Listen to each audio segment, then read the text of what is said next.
further ado, let's get into it. So I was going through the evidence, and I know who did it. It is so obvious who did it. This is so easy. It was obviously the missing chicken that committed the murder. So in the chicken coop, there used to be 5 chickens, but now there are 4. The missing chicken is the one that did it. He took the knife from my room and he stabbed the person. Okay, obviously, I'm joking, but how crazy would it be if the chicken actually did that? But yeah, I think there are 2 people that possibly could have done it. I'm leaning heavily on Kyoko being the murderer, mainly because she's been like out and about doing God knows what, right? Like, she gave her key to Byakuya, so she hasn't been in her room. She's just been out like investigating like forbidden parts of the school and stuff, and so yeah, she was the one that told us about Mukuro Ikusaba. So, she's out doing her own thing. We have no idea what she's been up to these past couple of days. So, I'm leaning on her being the murderer. But I can also maybe see Toko having done it, because there was a brief period of time where she was alone from the group. And so maybe during that period of time, she could have maybe set things up. Yeah, because, let's see, according to Byakuya, the murder happened after nighttime, because after, like, around nighttime, he went to the garden to grab Yasuhito, because Byakuya found the Monokuma doll in the gym just all busted up. So he was gathering everybody. So yeah, he went to the garden like before nighttime to grab Yasuhito, and at that time there was nobody there. No, nobody was dead. And then after he grabbed Yasuhito, he went and grabbed Aoi and Toko, and they stayed together in the gym all night. Well, after we left the gym and we headed to the headmaster's room around 9 o'clock, Toko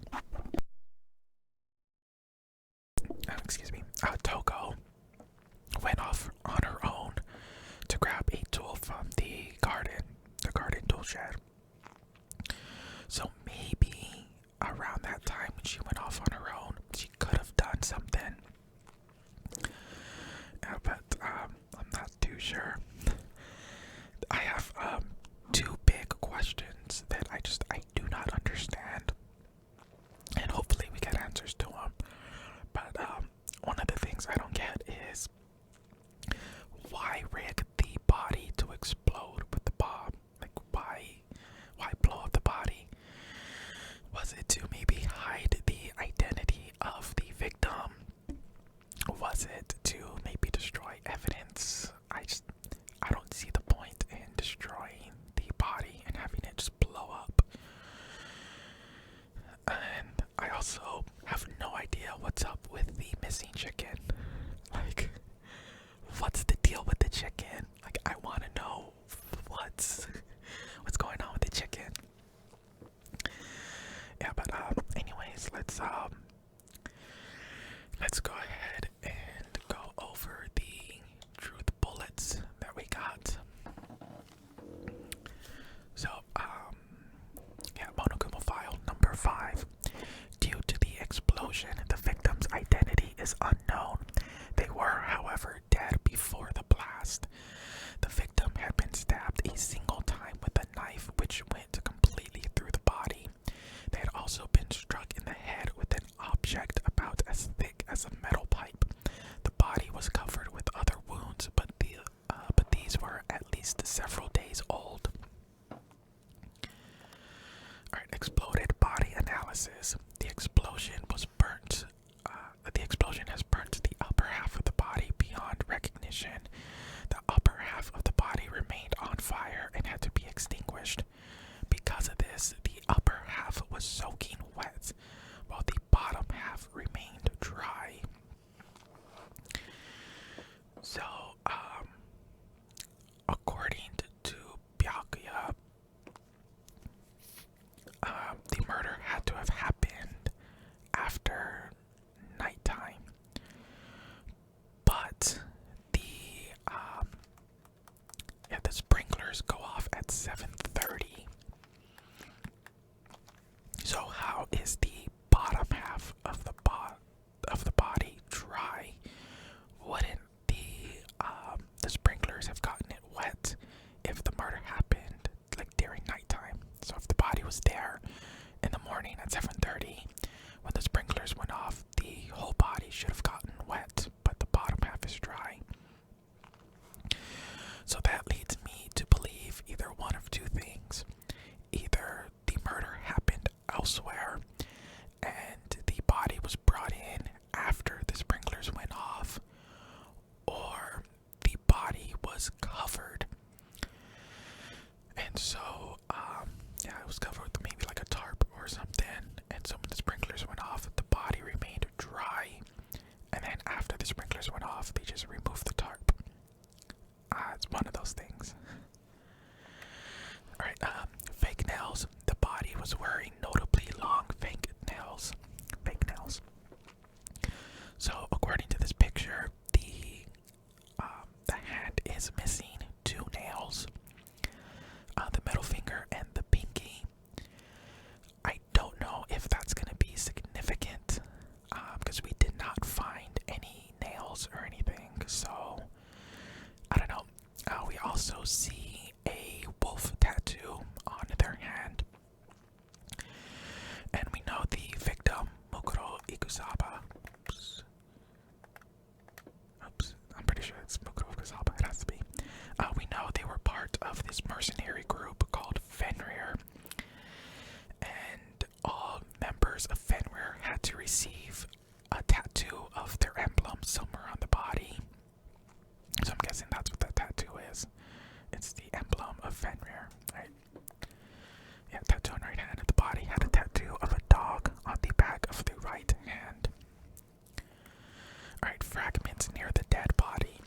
There were bits of charred debris near the body. It should be noted that the bomb, which had been removed from Monokuma in the gym, had disappeared. So I'm guessing somebody, they took the bomb from the Monokuma doll and rigged this body to explode. I have no idea why they would do that. I mean, it doesn't make sense to hide the victim's identity, because, I mean, we would figure out who was dead, once the class trial started and we saw who arrived, we would know, like, who's missing, and so that would lead us to know who the dead body was. So I have no idea why you would try to blow up the body to hide the victim's identity. The only reason I can see maybe blowing up the body is just to hide evidence, but I don't know. It's interesting. Sprinklers. The sprinklers are programmed to come on every morning at 7:30, and this time is impossible to change. As such, it can be assumed that if the body had been in the garden before 7:30, it would have gotten wet. Yep, so, like I said, the sprinklers would have gone off, and the whole body would have been soaked, unless the body was maybe covered up, or the murder happened elsewhere, and the body was brought in after 7:30. One of those two, right?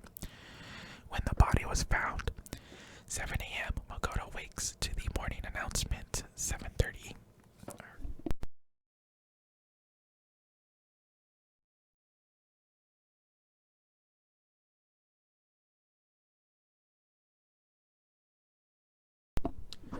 Okay, sorry about that. So 7 a.m., Makoto wakes to the morning announcement, 7:30 a.m. Makoto and Aoi arrive in the dining hall. 7:30 to 9, Makoto meets the others in the gym, and together they head to the headmaster's room. 9 a.m.,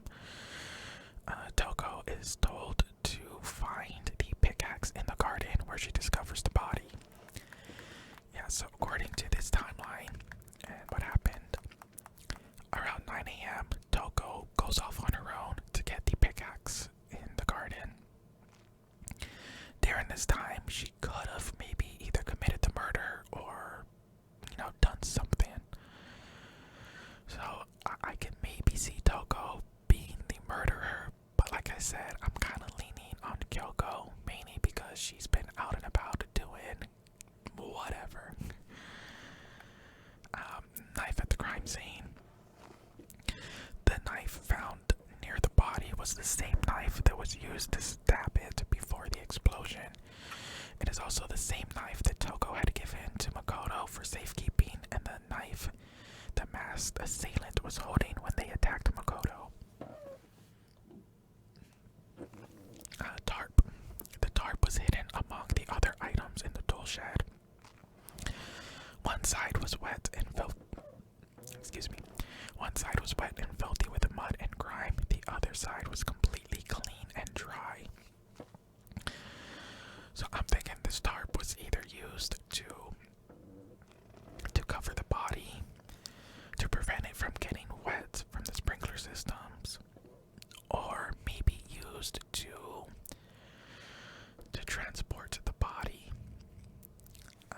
Not sure yet. Chicken coop chickens. The number of chickens in the chicken coop had decreased from 4 to 5. Yasuhiro claims that there were, without a doubt, 5 chickens just before nighttime last night, and yet one of the chickens is missing, and I have no idea how this chicken fits into everything.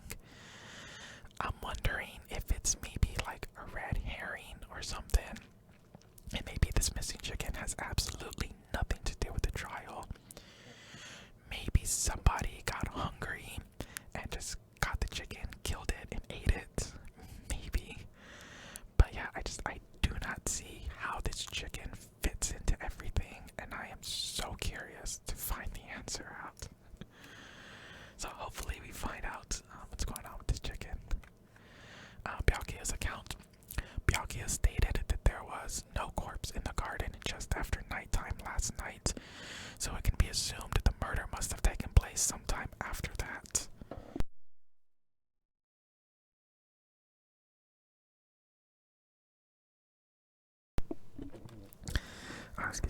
Byakuya also said that Yasuhiro, Toko, and Aoi were in the gym the entire night, and none of them were alone at any point. Okay. Body before the explosion. The corpse had a mask covering its head and a white jacket covering the body. A knife had been thrust into the abdomen, and there were bloodstains around the wound. The body had stopped bleeding, but the blood was still wet. It was noted, however, that there was no blood on the ground around the body. So, no blood around the body could maybe indicate either that the murder happened elsewhere and then the body was just dragged in here, or maybe the sprinklers cleaned the blood off the ground, but the bottom half of the body was dry, so I don't know if the body was there when the sprinklers went off. Not too sure. Mukuro Ikusaba's profile. Mukuro Ikusaba, female, known as the ultimate soldier.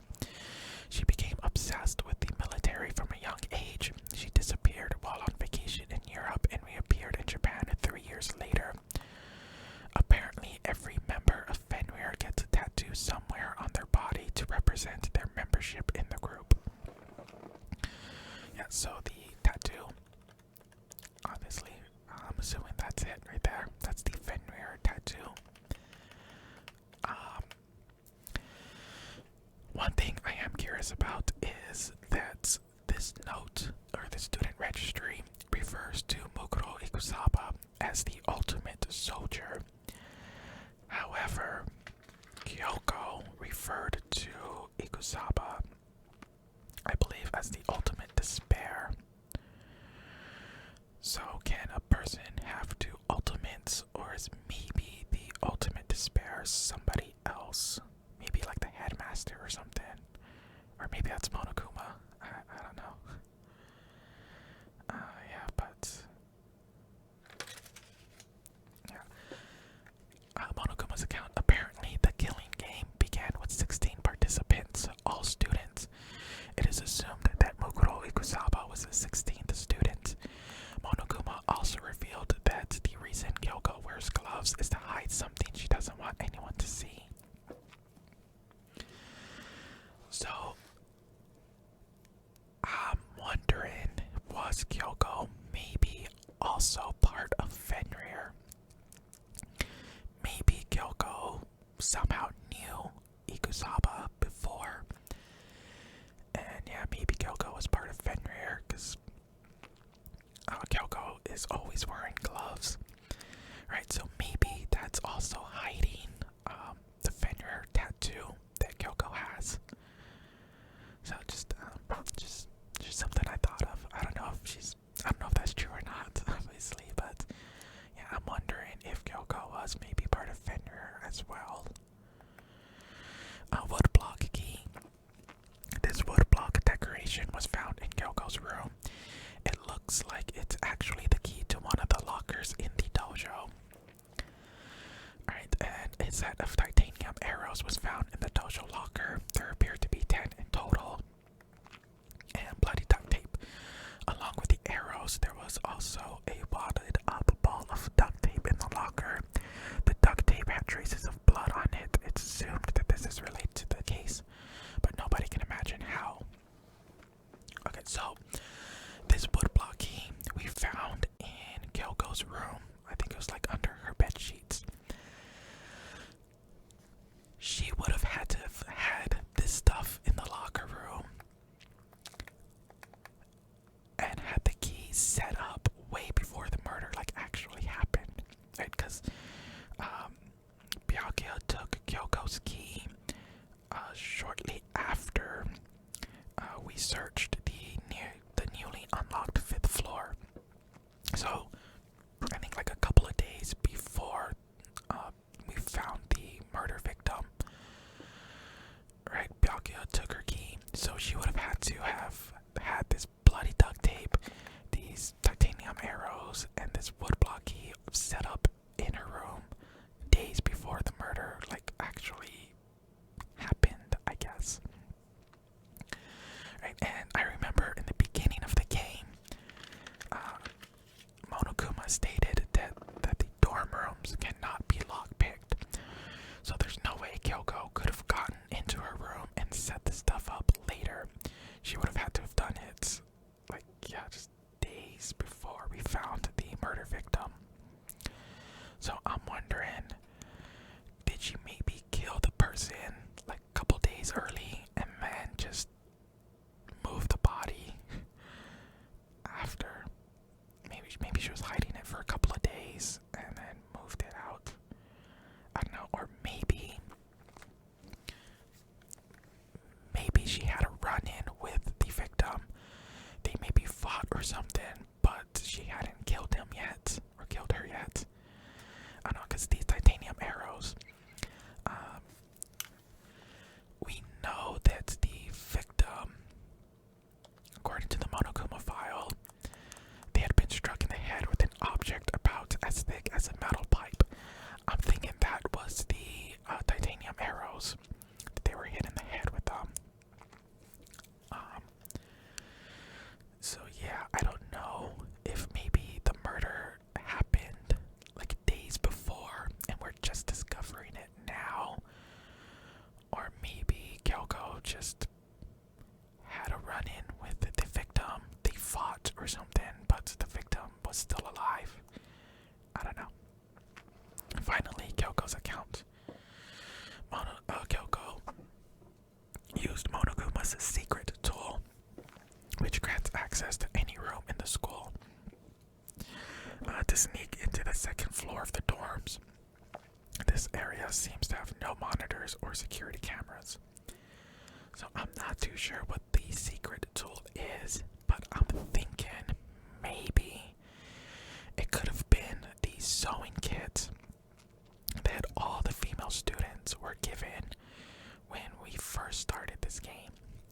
So at the very beginning, all the female students were given a sewing kit, and all the male students were given a toolkit. So I'm wondering if maybe that's what she's referring to as the secret tool. Maybe she used like the needles in the sewing kit to kind of lockpick the doors and stuff, and that's how she snuck out. I don't know. We do know that she could not have lockpicked her dorm room, because according to Monokuma, those locks cannot be lockpicked. So yeah, is it part of the regulations about the lockpicks? Sleeping in class and punished accordingly.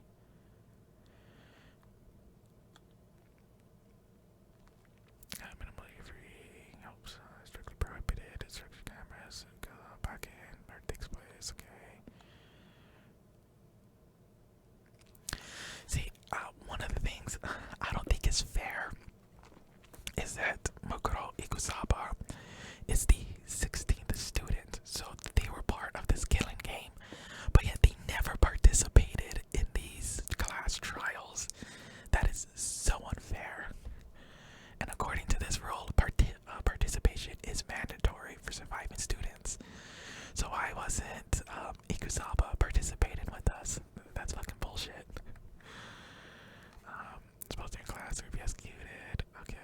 Yeah, I don't think there's anything else. Maximum 2 people.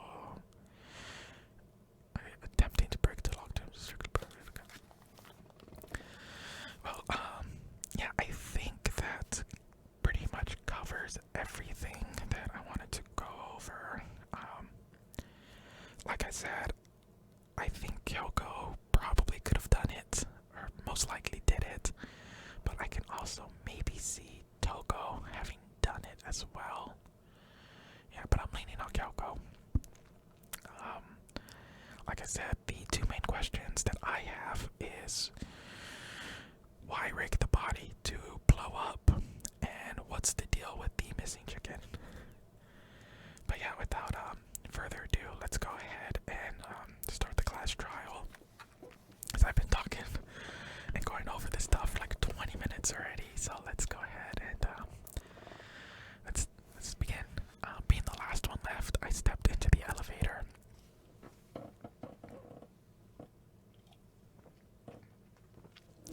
And the doors slid shut. This time, the clunking was loud enough to hurt my ears, and the dread began to consume me once again. I can't imagine ever getting used to the mental pressure that comes with preparing for an execution.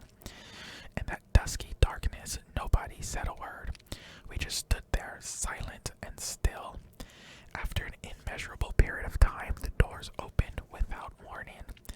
A dazzling light penetrated every depth of my eyes, but it wasn't the illuminating light of hope.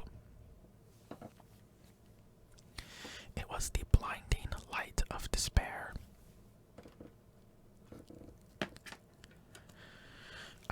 I've been waiting for this. I feel like it's been forever since we got together like this. The time for pointless jokes and jabs has passed. Let's get on with the show. And so the curtain opened for the 5th time. A deadly judgment, a deadly deception, a deadly betrayal, a deadly riddle, a deadly defense, a deadly faith, a deadly class trial. Alright, let's save. Set skills. Increases the focus gauge by 2. Effective during the class trial. Time limit for each phase. I think we'll just keep all that stuff. We don't have any extra SP to spend, right? None of these cost 1. Cost 3, cost 2. Nope. Okay. Finish preparations. Trial. All rise. Let's begin with a basic explanation of the class trial. So your votes will determine the results. If you can figure out who done it, then only they will receive a punishment. But if you pick the wrong one, then I'll punish everyone besides the blackened, and the one else will graduate. Okay, well, I'll leave the rest up to you. Well then, let's discuss the specifics of the victim. First, we need to clarify who exactly the unidentified victim is. It's Kyoko. There's no other explanation. But Kyoko's standing right there. Yeah. No, that's a ghost. But she has legs and stuff. Well, that's just because she's like the latest evolution in ghost technology. There's a limit to how much ridiculousness I can tolerate. Okay. So I just have to prove that the corpse isn't Kyoko, right? I mean, it's obvious. Kyoko's like right there. Then let's compare Kyoko's traits to the traits of the dead body. Her traits. One important trait that Kyoko has that proves the body doesn't belong to her. Kyoko's face. Kyoko's piercing glare. Kyoko's gloves. Her face, I guess, right? You should forget the body was wearing a mask effect. Oh yeah. That's like the point starting to begin with. Okay. We never got a look at the victim's face. One important trait that Kyoko proves the body doesn't belong to her. I guess her gloves, maybe, yeah. I'm talking about her gloves. They'll give us some insight into the mystery. I'm sure of it. In that case, I think it would be helpful if someone explained why she actually wears those gloves. And would you happen to know the answer? In fact, Monokuma told me, apparently you have scars on your hands you don't want anyone to see. Oh, you know, now that I think about it, the corpse wasn't wearing any gloves, right? They probably just got burnt up in the explosion. I'm not convinced. The ghost is just trying to fool us all. There's no way that corpse was Kyoko, but if I can't prove why, we're gonna be stuck here and the case won't move forward. So I don't have any choice but to... Okay. Make your arguments. Tattoo, right hand, exploded body analysis, fake nails. Okay. That Kyoko there is just a ghost. Impossible. Okay, then prove it. Prove she's not a ghost. The dead body wasn't, alright, oops. They just got burnt up in the explosion. Then she was wearing gloves before the explosion. Oh yeah, it must have been wearing gloves. Because that corpse is absolutely Kyoko. This entire discussion is idiotic. Yeah, I'm with Byakuya on this. This whole thing is just fucking stupid.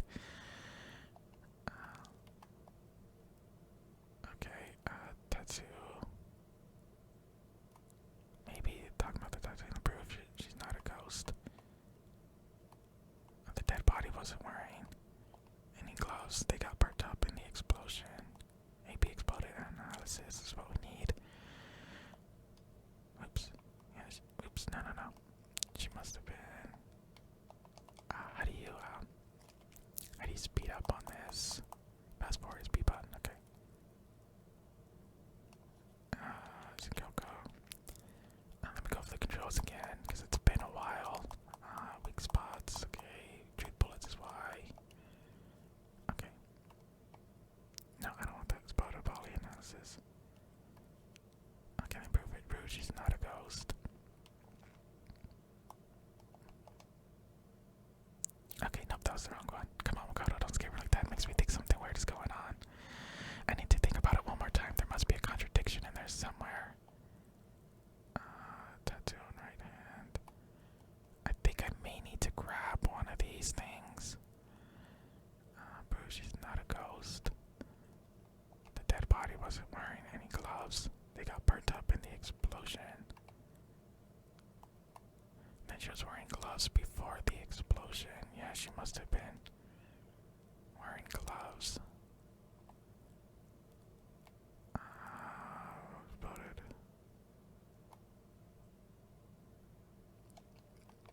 Or maybe the nails. Yeah, I honestly have no idea what they're trying to get at here. This whole thing is just kind of pointless and stupid. They got burnt up in the explosion. Any gloves? Maybe the fake nails. Yeah. Okay, break.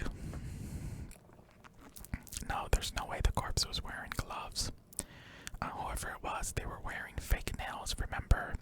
I imagine trying to wear gloves over nails like that would have been a pretty big pain. Besides, Kyoko wears gloves to hide her hands, right? It'd be pretty weird for someone who's self-conscious about their hands to wear fake nails, don't you think? Jeez, man, you don't know women, huh? They're complicated like that. If anyone doesn't know women, it's you. Well, Kyoko, any thoughts? These gloves were custom made to the size of my hands to make sure they don't interfere with my daily life. If I wore fake nails, the gloves wouldn't fit properly. Then that's that. The dead body doesn't belong to Kyoko, which should have been obvious since she's standing right here. Yeah, this whole beginning part is just really stupid. I'm a Byakuya on this. Yeah. Okay, so then, who's the real victim? First, we need to figure that out. That's the first thing I said. You're the one who's been dragging us around in circles. Before anything, we have to identify the victim. Everything starts from there.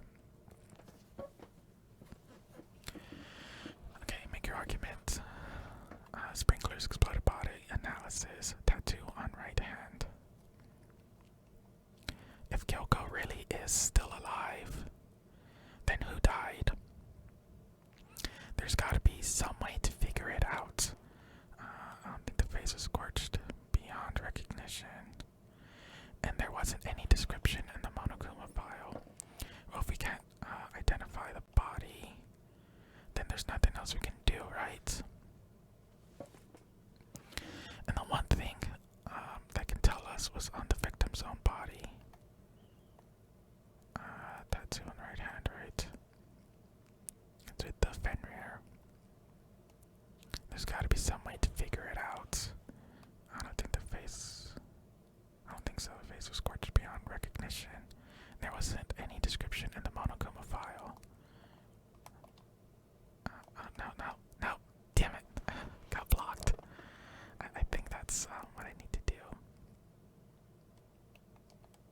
I'll get some seconds.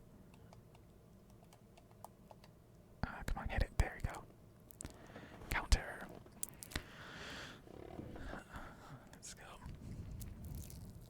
There was one clue left behind that we can use to identify the body. What? For real? If you're lying, you'll die a cruel and unusual death.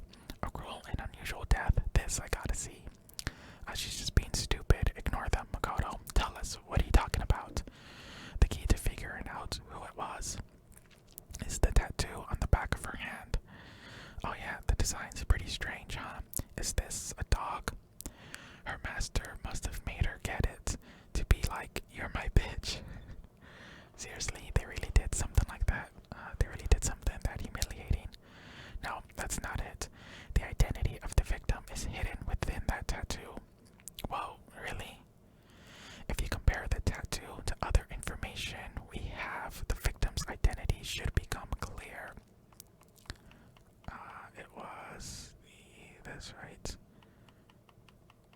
Every member gets a tattoo somewhere. Yeah. The Fenrir Mercenary Corps. That's the name of the military group Mukuro Ikusaba belonged to.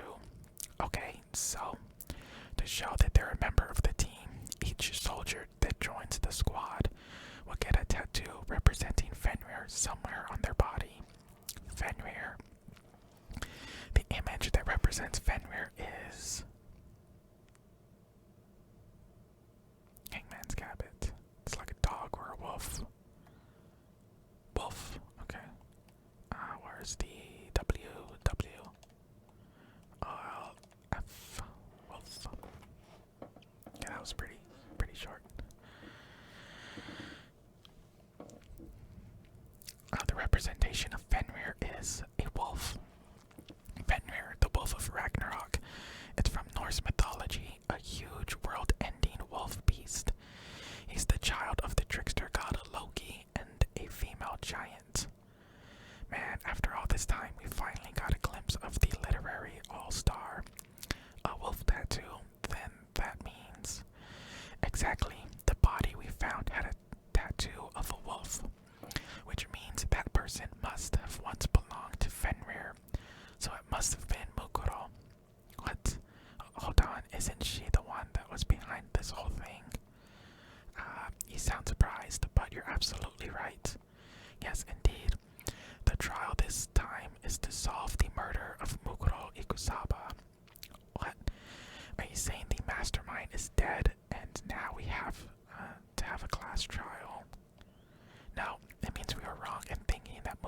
was the mastermind at all. But I mean, being the ultimate despair seems like a pretty mastermindy title to me. Yeah, so yeah, it does seem like the ultimate despair is someone else. And so, yeah, I guess Kyoko was wrong when she first referred to Mukuro as the ultimate despair. So yeah, okay. I'm getting it. Maybe we shouldn't have been thinking of her as the ultimate despair in the first place. After all, looking at her profile, I didn't see anything that would fit such a description. All it said was that she was the ultimate soldier. If I remember correctly, that other information came from Kyoko. That's what you told Makoto, right? So that means Kyoko got it wrong. Then who was she? Who was Mukuro Ikusawa? She's been gone this whole time, and when she finally turns up, she gets killed. Usually when there's a scene where an important character dies, it has a lot more detail. So you're saying she wasn't an important character, which would mean that she was the same as us, just another participant. Then who's the real mastermind? It must have been the Hope's Peak Academy headmaster after all. No, the headmaster has nothing to do with it. But how can we trust that? We already know your information about Mukuro was wrong. My information was not wrong. Okay. We're in the middle of a trial right now. Figuring out who killed Mukuro is first and foremost. Please limit all future prattle, chatter, and chit-chat as much as possible. Fine, uncovering the identity of the mastermind will have to wait, but remember this.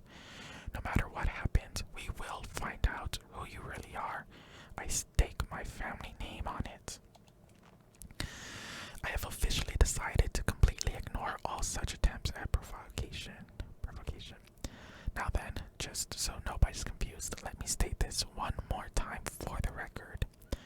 The reason we're having a class trial is because a murder among the students has taken place. Hammer that point straight into your big old brains.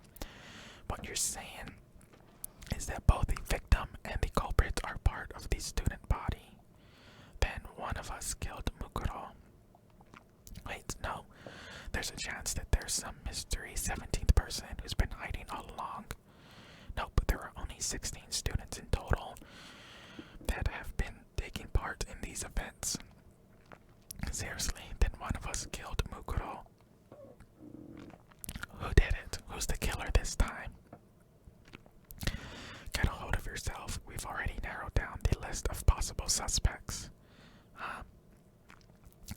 I'm sure you realize who I'm talking about, right, Makoto? Who the evidence points to. So, yeah, it kind of points to me, right? Based on what we know, there can only be two suspects, me and Kyoko. We've narrowed it down to Kyoko and me, right? But Kyoko maybe could have done it. I mean, she was by herself for a bit. But yeah, I think it's Kyoko. Why do you say that? Allow me to explain. Just after nighttime last night, I went to the garden so I can confirm that at that point there was no dead body there. So the murder must have taken place after I left the garden. However, Hiro, Toko, Hina, and I were in the gym the entire time. The gym? That's right, the four of us were there trying to dismantle Monokuma. The whole time we were very careful not to go anywhere alone. We even went to the bathroom in pairs. All of which is to say the four of us all have alibis. The only ones without alibis are me and Makoto. That's why you're able to narrow down the list of suspects. Exactly so.